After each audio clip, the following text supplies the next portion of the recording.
বাংলাদেশ শ্রীলঙ্কাকে যখন একটা বিশাল ব্যবধানে প্রায় 100 রানের কাছাকাছি ব্যবধানে টি-20-র মতো ফরম্যাটে, ছোট ফরম্যাটে এরকম একটা বড় ব্যবধানে হারালো, তারপরে উদযাপন কিংবা এই বাংলাদেশের জয়টাকে নিয়ে আমরা যারা আসলে চেষ্টা করছিলাম যে সোশ্যাল মিডিয়ায় কি হচ্ছে একটু দেখার জন্য, সবার আগে একটা জিনিস সবার চোখে পড়েছে, সেটা হচ্ছে শামীম হোসেন পাটোয়ারি।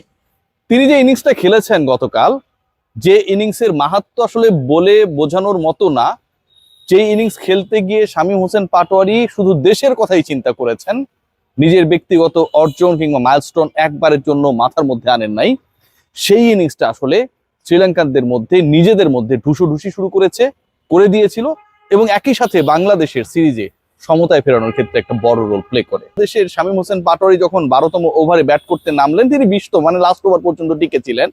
সেই সময়টায় বাংলাদেশের স্কোর হচ্ছে 11 ওভার 4 বল মানে 70 বলে 78 রান। পরের 50 বলে বাংলাদেশ তুলল 99 রান। শামীম হোসেন পাটোয়ারি শুধুমাত্র বাংলাদেশের রানের চাকা সচল রাখেন নাই, 99-এর মধ্যে 48 রান 177 স্ট্রাইক রেটে ব্যাট করে তিনি করেন নাই। তিনি যে কাজটা করেছেন, লিটন কুমার দাস যখন খোলসে বন্দী ছিলেন, সাহস করতে পারছিলেন না, কনফিউজ ছিলেন, 30 রানে লাইভ পাবার পর আরো যেন বৃত্তবন্দী হবেন কিনা সেরকম একটা দ্বিধার মধ্যে ছিলেন, সেই ক্যাপ্টেনকে তিনি সেই কনফিডেন্সটা দিয়েছিলেন, ইয়েস অন্য প্রান্তে আমি আছি লিটন, তুমি খেলতে পারো তোমার খেলাটা। খেয়াল করে দেখবেন যে শামীম হোসেন পাটোয়ারি যখন লাস্ট ওভারে আউট হলেন, খুব ভালো একটা চান্স ছিল, ওই রিস্ক নিয়ে রান না নিতেও পারতেন, 50 পূরণ করতে পারতেন।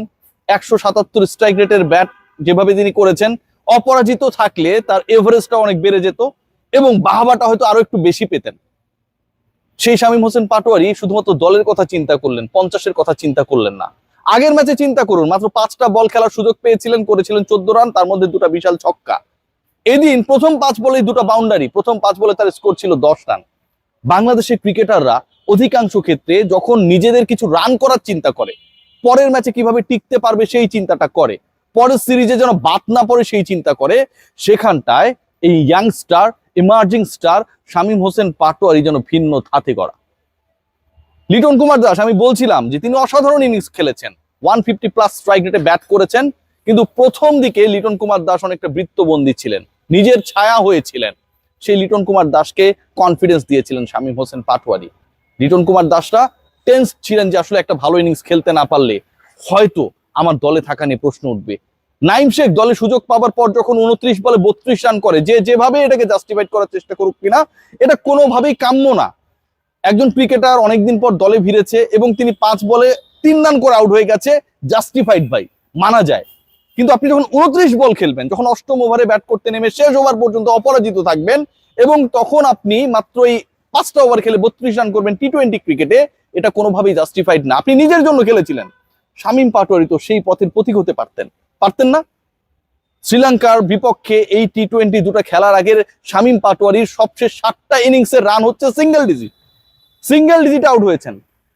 5 বলে 14 রান করে অপরাজিত থাকা সেই ইনিংসটা যখন তিনি খেললেন, বাংলাদেশের স্কোরটাকে প্রথম টি-20-তে 150+ যেদিন করালেন, সেই দিন শামীম হোসেন পাটোয়ারি যদি ওই ছক্কা মারতে গিয়ে আউট হয়ে যেতেন, তাহলে শামীম পাটোয়ারিকে পরের ম্যাচে হয়তো বাদ দেওয়ার জন্য অনেকে পরিকল্পনা করতেন না। তিনি সেটার কথা ভাবেন নাই, he just thought about the country.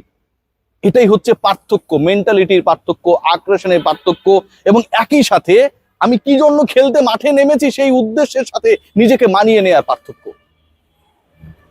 Liton Kumar Dasra, Naim শেখরা, তাওহিদ হৃদয়রা যেই কাজটা করতে গিয়ে বারবার দ্বিধান্বিত হন, আমাদের এই ইয়াং ক্রিকেটার শামীম হোসেন পাটোয়ারি সেই কাজটা করেন নির্দ্বিধায়।